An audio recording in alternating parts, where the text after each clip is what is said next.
Hello, hello, and welcome to this edition of Marketing Monday. Today, we are talking about how to make a successful blog post because everyone can write something and put it up on their website.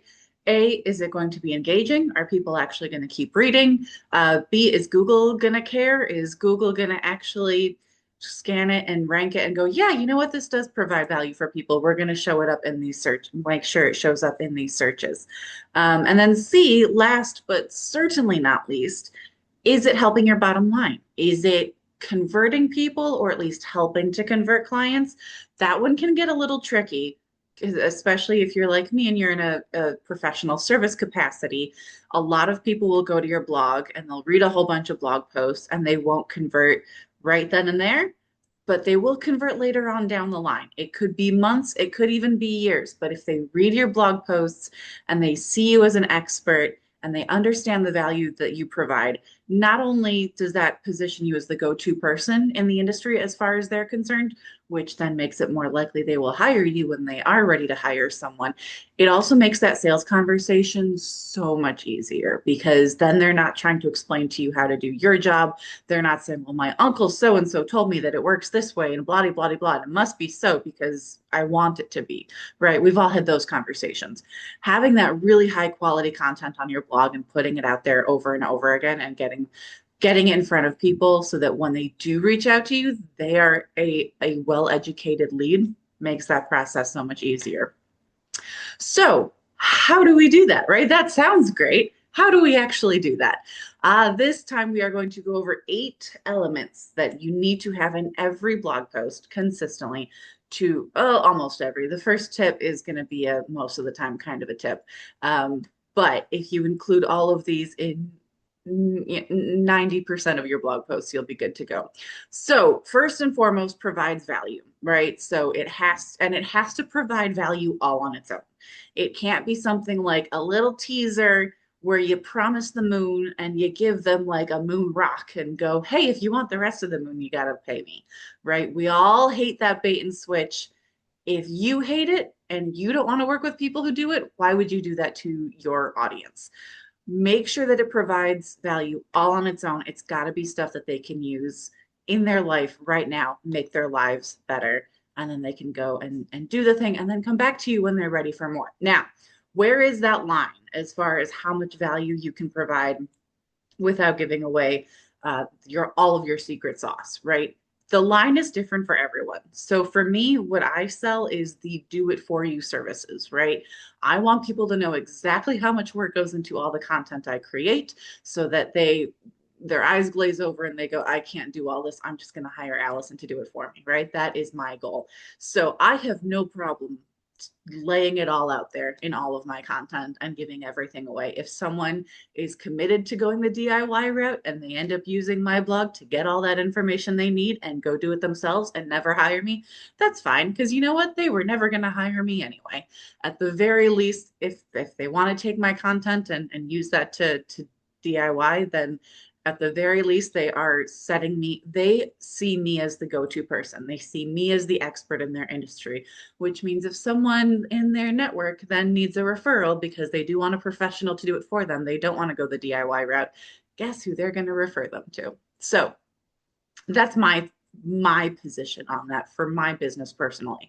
I have also worked with a number of coaches and consultants who make a living based on selling their knowledge. So it does not make sense for them to give it all away in their marketing content because then there's no reason for people to hire them.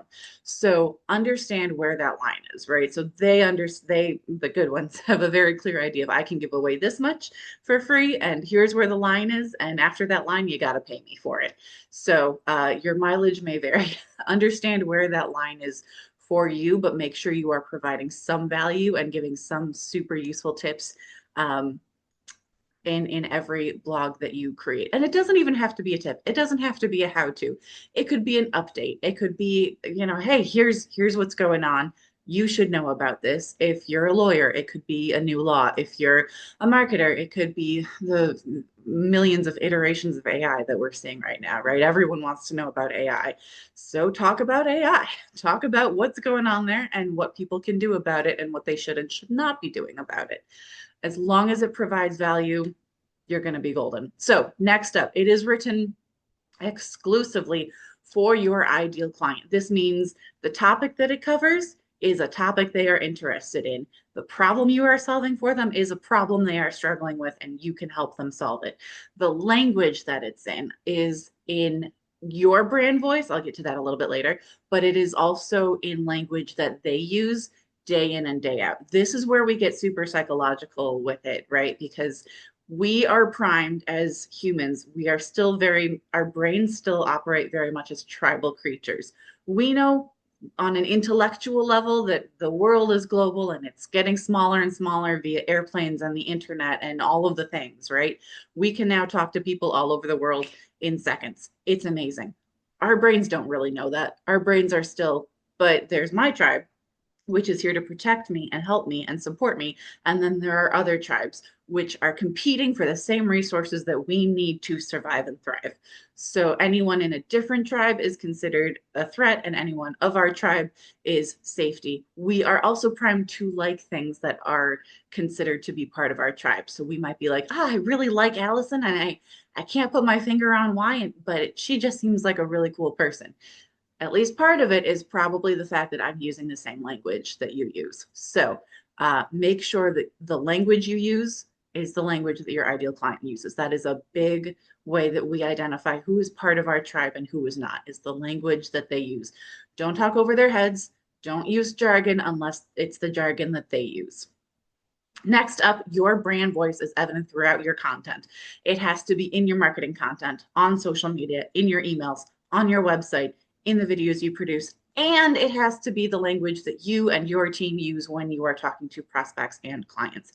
This is part of creating that seamless experience of every time I interact with this brand, I get the same thing.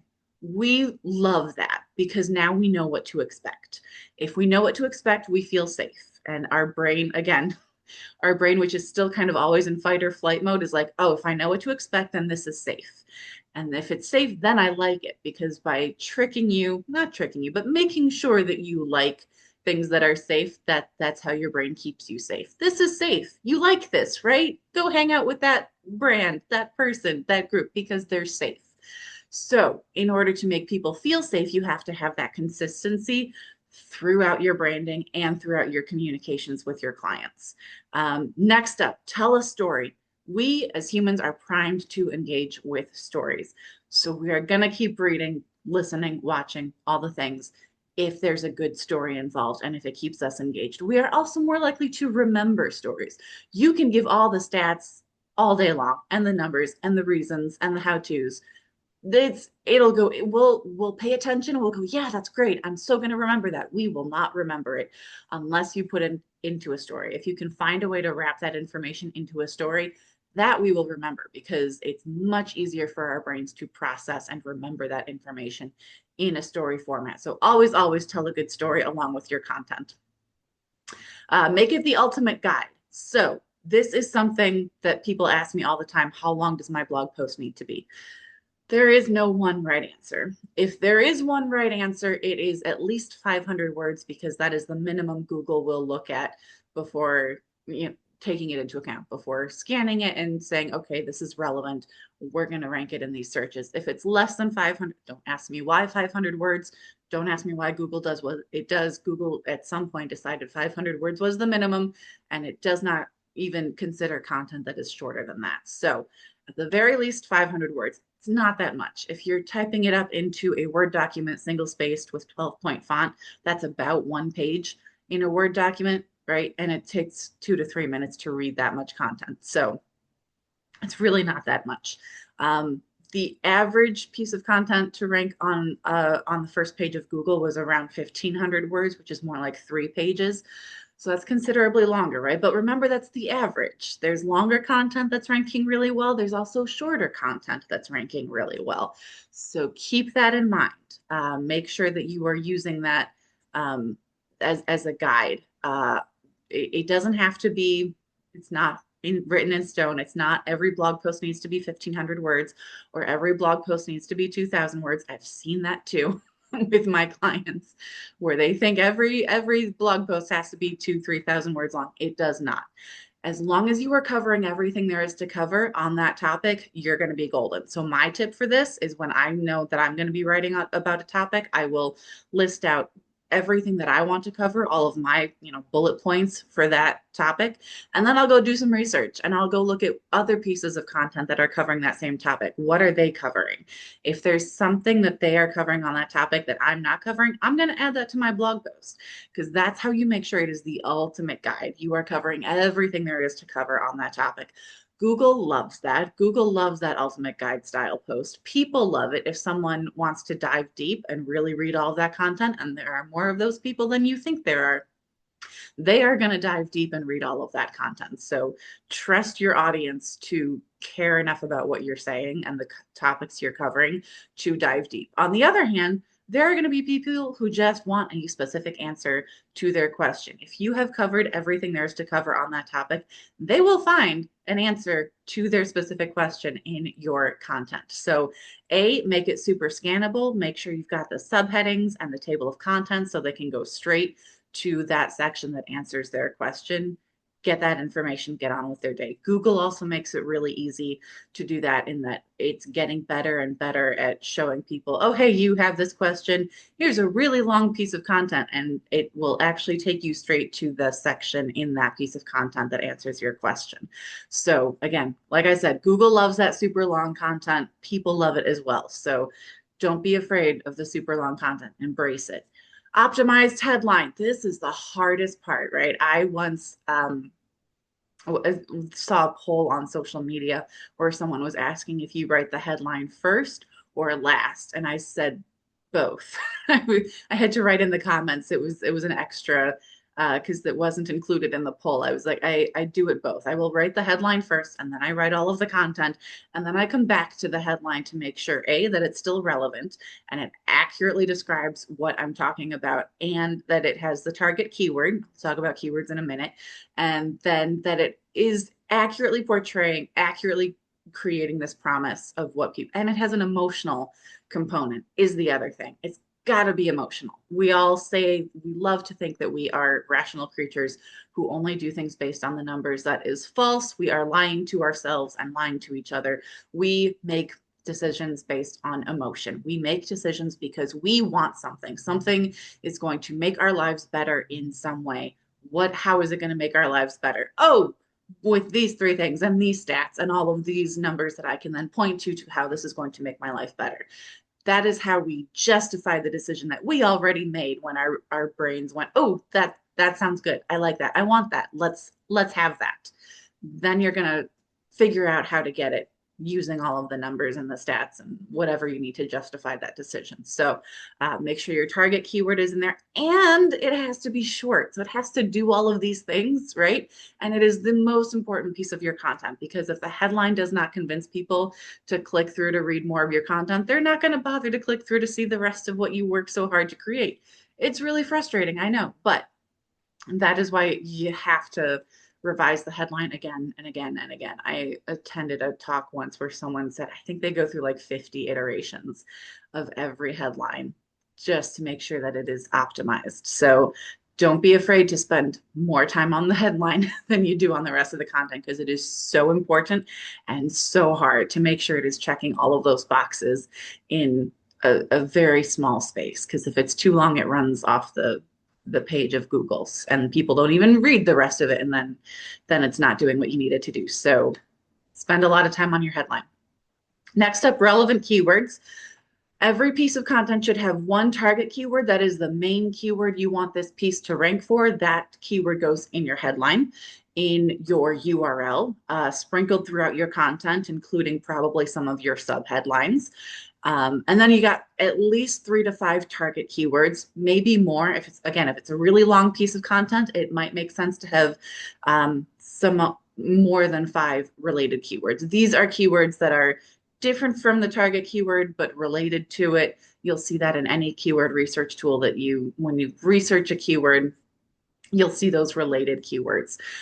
So make sure that you have a list of keywords that, again, they're included in the subheadlines, they're sprinkled throughout the content.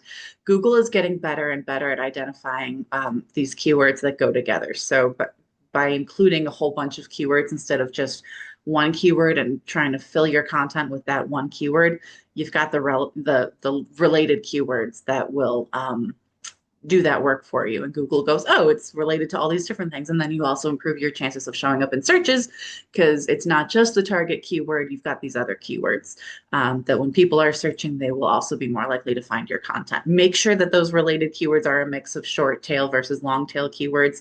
Some of them are 1 to 2 words long. Others are 3 to 5 words long, maybe even longer if it makes sense.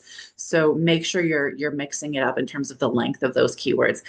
And last, but certainly not least, this has to serve our bottom line, right? We need these people who are reading our blogs and watching our videos and listening to our podcast to actually become clients. So we need a sales call at the end of each blog post, right? Wrong. I hate to say it, but in a B2B industry, in a professional service industry, a lot of people, yes, you have repeat people coming to your blog who are familiar with who you are and what you do. So you've got those, but you've also got a lot of people coming to your blog who are probably visiting your website for the first time.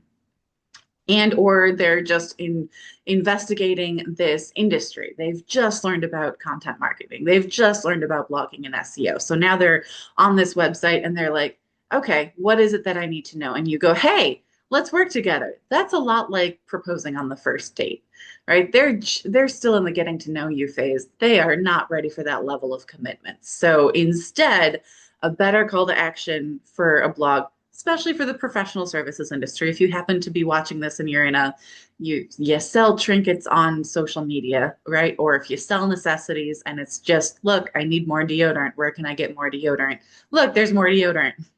Yes, it has this blog all about, why these ingredients are better for me, whatever it might be, right? That is when it makes sense to go straight to buy my thing. For those of us in professional services industries and B2B industries, that's not going to work so well.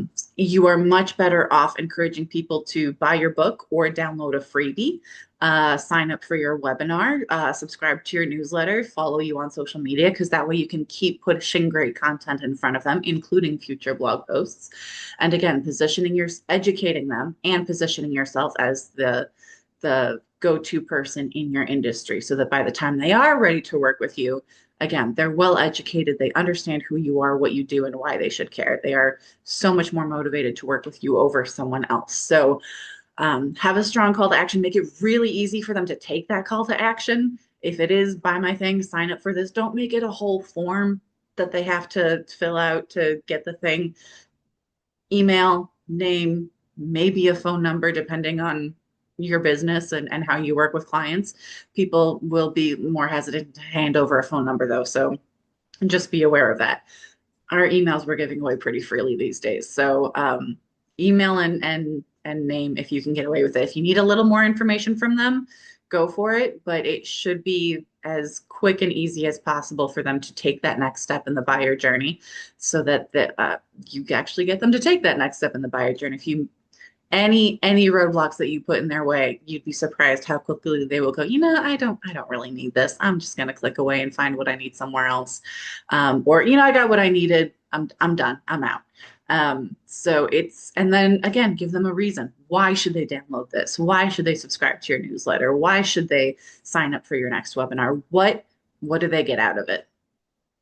And that's it. And then of course, if you need help with any of this, feel free to reach out to me. I help people with keyword research. If you want to write your own blog posts and you just need someone to come up with a bunch of keywords for you, I can do that. If you want someone to write blog posts for you and handle all of it, I can do that. If you want to continue writing your own blog posts, but you're struggling and you're not seeing the results you need and you're not sure why and you want to talk with a professional about it, I can help with that too. And last but certainly not least, if you are writing your own blog post or you want to start writing your own blog post, but you want a professional SEO expert to look it over, make sure the right keywords are in there, make sure it flows really well, has a strong call to action, does all of the things in terms of SEO and marketing, I can help with that too. So please feel free to reach out to me. You can also find more information like this here on my YouTube channel. Like and subscribe if you have not already. There's also much more information like this over on my website, which is AV as in my initials, Allison Verhalen. That is avwritingservices.com. And you can reach me directly by emailing me at info@avwritingservices.com. That's it. Have a great weekend. Happy blogging, everyone.